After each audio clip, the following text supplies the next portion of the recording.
The more you are capable of aloneness, the more you are capable of love. It is a paradox, but go into it.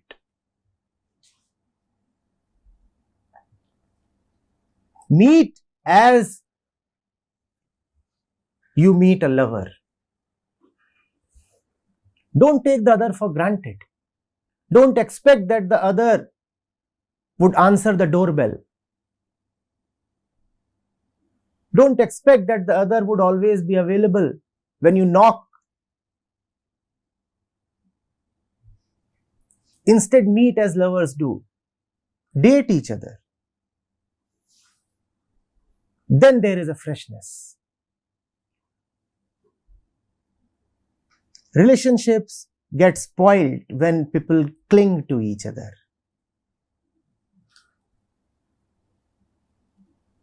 Then there is just sweat, physical contact, and stink.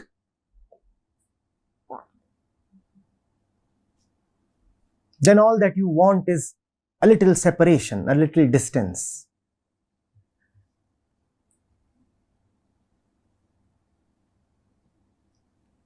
If you really want heart-to-heart contact, let the bodies be a little separated.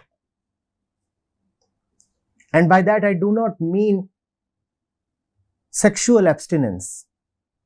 By that I mean that you do not really have to be in the same physical space, the same shared physical space all the time. Nobody can bear to keep looking at the same face again and again 24 hours a day. Give decent space to each other. Sometimes disappear from the other's life. Don't keep clinging. तू जहां जहां चलेगा मेरा साया साथ होगा.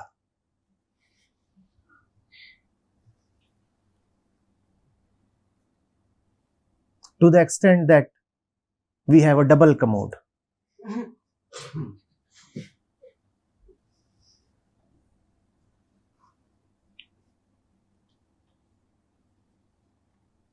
That is the height of love.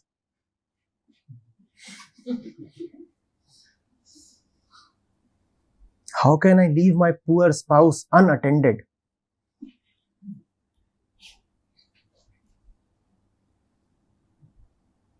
I am not going to leave her even after death. Not even Yamraj can take her away from me. How can the washroom dare to do what even Yamraj cannot do?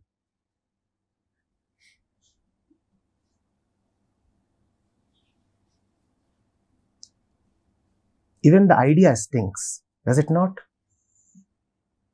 We all need space. Man's inner nature is freedom. When I say man, I mean both man and woman, mankind. Just as you need free mental space, you also need free physical space.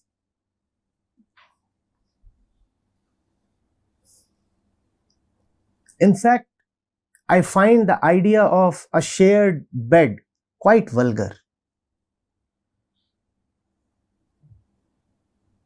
The double bed is an invitation to trouble.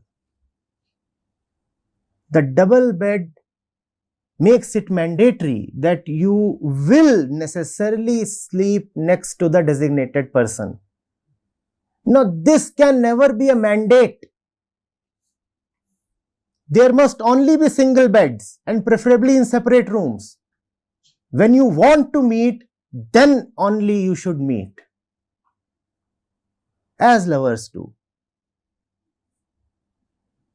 Sometimes they decide to be in union. And only when sometimes you decide to be in physical union, then you are in perpetual Atmic union. When sex and physical nearness of all kinds start dominating a relationship, then the juice dries down. Now the other is just a body for you. Body for the sake of having sex, body for the sake of upkeep. To treat somebody as a body does not necessarily mean that you are always looking sexually at the other. It also means that you are concerned with nothing else but the body of the other. So when the husband says that all that I have is lust towards you, of course he is looking at the wife as a body.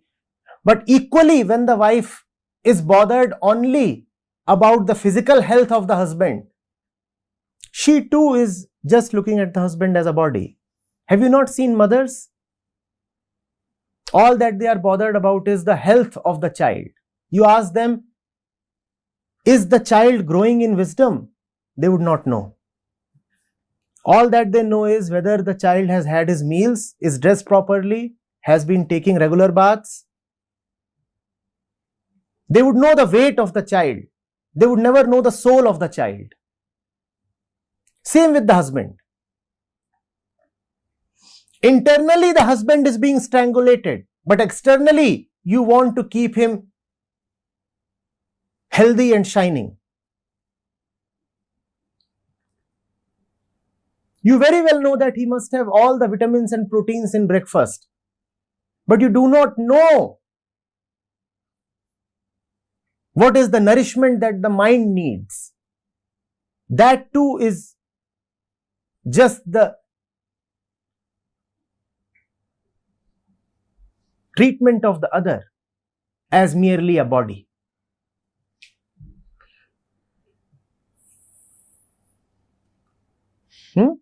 You worry a lot when the husband falls sick, physically sick, if he has fever.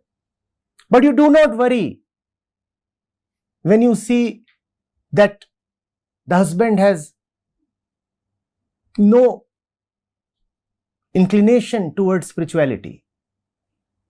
You do not worry when you see that the husband is corrupt and violent.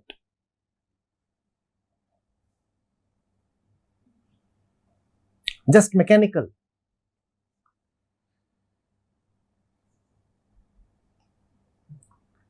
Stop seeing other as merely a body. Then you will not bother about the other's physical presence so much. Then it will be all right for you to sleep on single beds. Then it will be all right for you to sometimes not cook meals for him or her. Then marriage will not be a problem. Marriage will not be a problem when your own life is not a problem to you. First of all, solve your own life.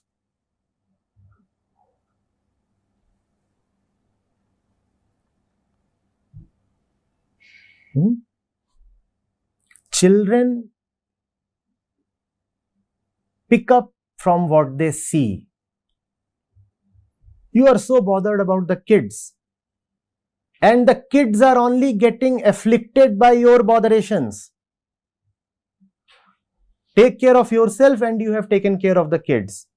When the kids see a radiant mother, a radiant father, their darkness disappears.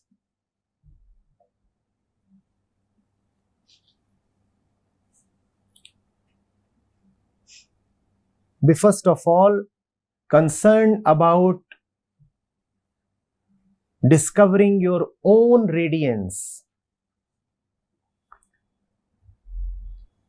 If you have nothing but darkness, all that your kids would get from you is darkness.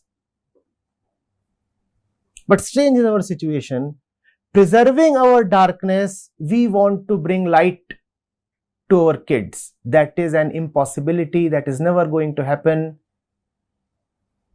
That is why almost all parents have always failed. They want to bring that to the kids which they themselves do not have. That cannot happen.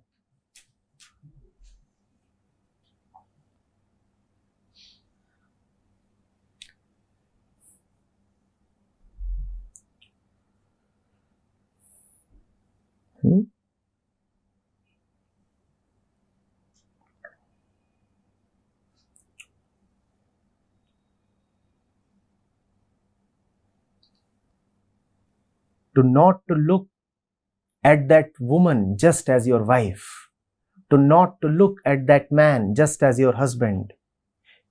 You will have to change your eye itself. If your eye remains the same, then your vision also remains the same. If you continue to look at the world as you used to look at it, then you will continue to look at your wife just as you used to look at her. Therefore, wisdom is the only solution. Therefore, Krishna and Ashtavakra and Kabir and Nanak are the only solution. Nobody else is going to save you.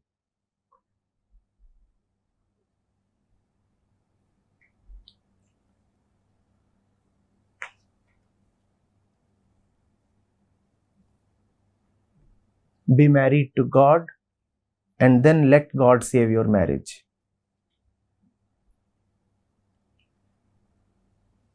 Accept God as your spouse, and then God will take care of your earthly, carnal spouse as well.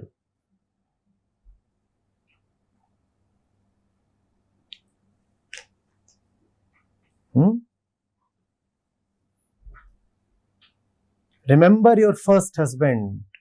Remember your only father. And then all will be taken care of.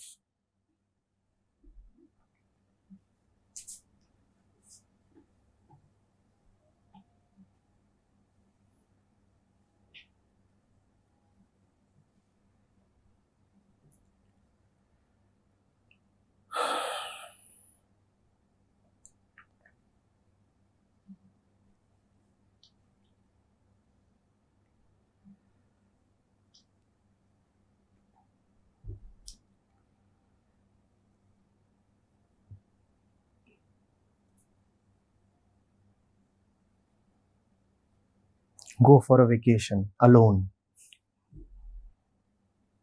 And then when you go for a vacation with your spouse, it would be lovely.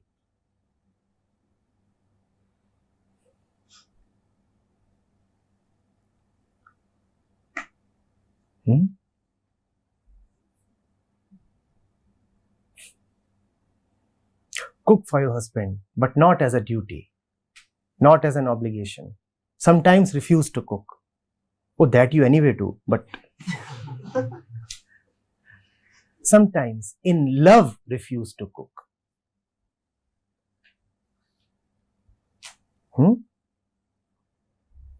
Sometimes refuse to return home. Not because you are drunk, but because you are sober.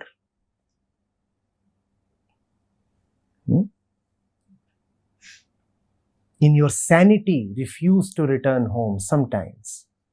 Then when you return home, it would be beautiful. Only a free mind has the right and the capacity to love. If you are not free, where is love?